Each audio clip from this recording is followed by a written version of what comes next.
लोग यहाँ देख रहे हैं कि यहाँ पे जो प्रोटेस्ट है वो आगे बढ़ रहा है, जो मोर्चा है वो आगे बढ़ा हुआ है, बैरिकेटिंग पे जो नेता हैं वो खड़े हैं। पर असली मुद्दा हम लोग को जो भी पता चलेगा, जो जेपीएससी में जो भागीदारी दिए हैं, जो एग्ज़ाम लिखे हैं, आइए हम इनसे मिलते हैं। एक छात्र हमें मिले हैं जो जेपीएससी एग्ज़ाम है और उनका प्रीलिम्स जो है क्वालिफाई भी किया है, तो इनसे असली मुद्दा जानते हैं क्या बात है और यही बताएंगे कि सरकार से हमें क्या मांगे, इनकी सरकार से क्या मांगे हैं।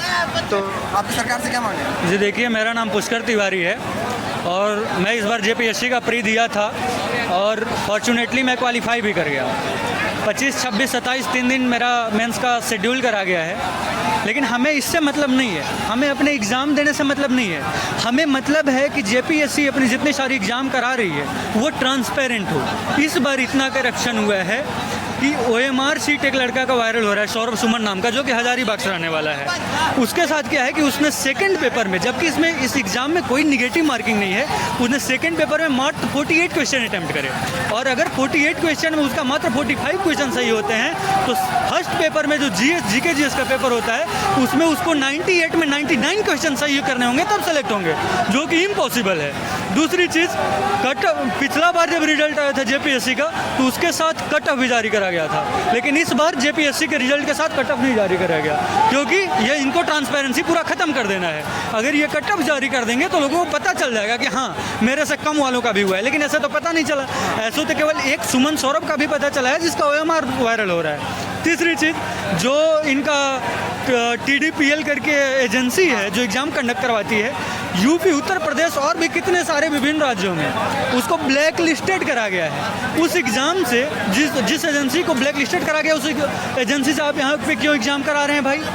उस एजेंसी का जो मैनेजर है उसने यहाँ पे जेएसएससी लेके जेपीएससी तक तमाम एग्ज़ाम दिए और आज झारखंड एडमिनिस्ट्रेटिव सर्विस में वो सेवा दे रहा है। अब बताइए कि जिस एजेंसी का मैनेजर आज जेपीएससी में सेवा दे रहा है, कितनी बड़ी चीज़ है ये, कितने बड़ी दुर्भाग्य है हमारे राज्य की। आपकी जो मांग है सरकार से, आपकी मांग क्या है? आप यहाँ पे जो है किस लिए आए हैं? मेरी मांग है कि रिजल्ट के साथ कट ऑफ को जारी किया जाए, पहला।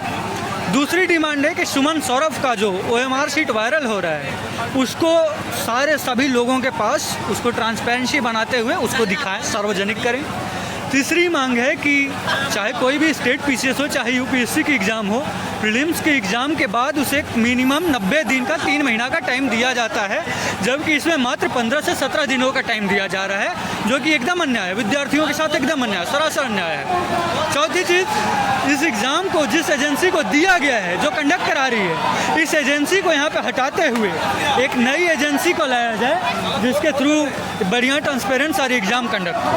बस। तो जैसा कि हम देखें, इनके जो छात्रों की जो मांग है और इनकी जो बातें हैं वो हमें पता चली, और जहाँ तक पीछे देखिए बैरिकेटिंग तोड़ के जो नेता हैं वो आगे बढ़ चुके हैं, वो जेपीएससी ऑफिस में पहुँच चुके हैं। हाँ, तीसरी चीज़ जो यहाँ की सबसे इम्पोर्टेंट बात मैं बताना चाहता हूँ, ये मुद्दा छात्रों की थी। छात्रों की संख्या यहाँ पे 10% भी नहीं है। ये मुद्दा कंप्लीटली बीजेपी का मुद्दा बन गया है, राजनीतिक मुद्दा बना दिया गया। मतलब आपका कहना चाह रहे हैं कि जो यहाँ पे जो भी है सिर्फ राजनीतिकरण हो रहा है? बिल्कुल राजनीतिकरण हो रहा है, क्योंकि स्टूडेंट का जेन्युइन डिमांड है वो इसके पीछे चला जा रहा है। क्योंकि स्टूडेंट अगर अपना जेन्युइन डिमांड लेकर जाएंगे जेपीएससी के समक्ष धरना प्रदर्शन करने, तो क्या ये बैरिकेड लगाकर रोकेंगे? क्योंकि पीसफुल प्रोटेस्ट करना this is our fundamental right. लेकिन आज इनको रोका क्यों जा रहा है? क्योंकि इसके बीच में उन्हें लग रहा है कि ये राजनीतिक मुद्दा बन गया है। मतलब आपका कहना है कि हाँ जितना भी लोग आए हैं सब अपना राजनीति चमकारे गए हैं? सारे लोग नहीं, लेकिन कुछ लोग जरूर। मकसद यही है कि राजनीति हो, क्योंकि जेएमएम यहाँ पे कंडक्ट करा रही है, जहाँ पे सेंटर में बीजेपी के लोगों के द्वारा करप्शन हो रहा है, एग्जामिनेशन का पेपर लीक हो रहा है, भी तमाम तरह की घटनाएं घट रही है, वहाँ पे बीजेपी एक शब्द क्यों नहीं बोल रही है? मतलब जो सेंट्रल में जैसे अभी हुआ है, जो नीट का पेपर अभी लीक हुआ था, और जो आज जंतर मंतर पे जो प्रोटेस्ट हुआ, उसके बारे में आप क्या कहना चाहते हैं? मैं यही कहना चाहूँगा, मैं 2 दिन गया भी था जंतर मंतर पे, मैं इलाहाबाद में रहता हूँ तो मैं अक्सर चला जाता हूँ वहाँ पे। स्टार्टिंग में जो छात्रों की डिमांड थी वो एकदम जेन्युइन डिमांड थी कि भैया नीट पेपर लीक हुआ है, जाहिर सी बात है, इसमें एजुकेशन मिनिस्टर को यानी धर्मेंद्र प्रधान को इस पे मतलब एक अकाउंटेबिलिटी लेते हुए उनको रेजिग्नेशन अपना दे देनी चाहिए था, लेकिन वो नहीं दिया। उनके नहीं देने के कारण आज युवाओं में आक्रोश है, जिसके चलते वो देश के तमाम शहरों से दिल्ली में एकजुट हुए हैं और सरकार के विपक्ष, सरकार के विरोध में प्रदर्शन। छात्रों की मांग तक तो ठीक है, जो वहाँ पे देश विरोधी नारे लग रहे हैं, ब्राह्मणवाद मुर्दाबाद लग रहे हैं, उसके बारे में आपका क्या कहना है? अब जो देश विरोधी नारे लग रहे हैं, जब जो ब्राह्मणवाद विरोधी नारे लग रहे हैं, इनके पीछे एक एजेंडा काम कर रहा है। हर प्रोटेस्ट में ये होता है कि कोई ना कोई पॉलिटिकल पार्टियां हस्तक्षेप करती हैं। जैसे सीपीआई वाले आएंगे, वो मनुवाद मुर्दाबाद करेंगे, ब्राह्मणवाद मुर्दाबाद करेंगे। कांग्रेस आएगी, उनको अपना पॉलिटिकल पार्टी चमकाना है। आप पार्टी आएगी, उनको अपना पॉलिटिकल पार्टी चमकानी है। उनको अपना स्टेट का नहीं दिखेगा कि यहाँ हमारे पंजाब में भी पेपर लीक हो रहे हैं, वहाँ धरना प्रदर्शन हो रहे हैं, उनके ऊपर वो लाठीचार्ज करवा रहे हैं। हेमंत सोरेन यहाँ से, जयराम महतो यहाँ से दिल्ली चले जा रहे हैं, लेकिन झारखंड का प्रोटेस्ट उनको नहीं दिख रहा है। तो ये सब जयराम महतो यहाँ पे छात्रों के लिए हमेशा आवाज उठाते हैं, ऐसा कहा जाता है, पर वो अभी यहाँ पे जेपीएससी के बारे में ऐसा कुछ उनका ना कोई स्टेटमेंट तो हमेशा देते रहते हैं, पर उनका कोई वैसा प्रदर्शन हमें देखने को मिला नहीं। उसके बारे में आप क्या कहेंगे? देखिए, झारखंड के जो लोग हैं ना, खासकर आदिवासी मूल समुदाय के जो लोग हैं, काफ़ी संवेदनशील हैं। उनके इमोशन से खेलना बहुत आसान होता है। और जयराम महतो लोग झारखंडी होने का दावा करते, 1932 खतियान होने का दावा करते करते उनको इमोशनली कनेक्ट करके वोट लेकर तो जीत गए।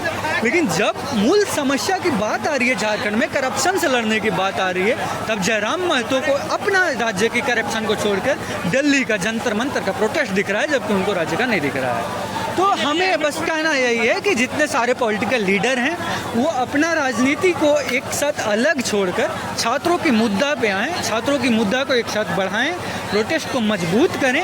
हेमंत सोरेन को भी खुद उत्तरदायित्व, जवाबदेहिता के साथ आगे आना चाहिए।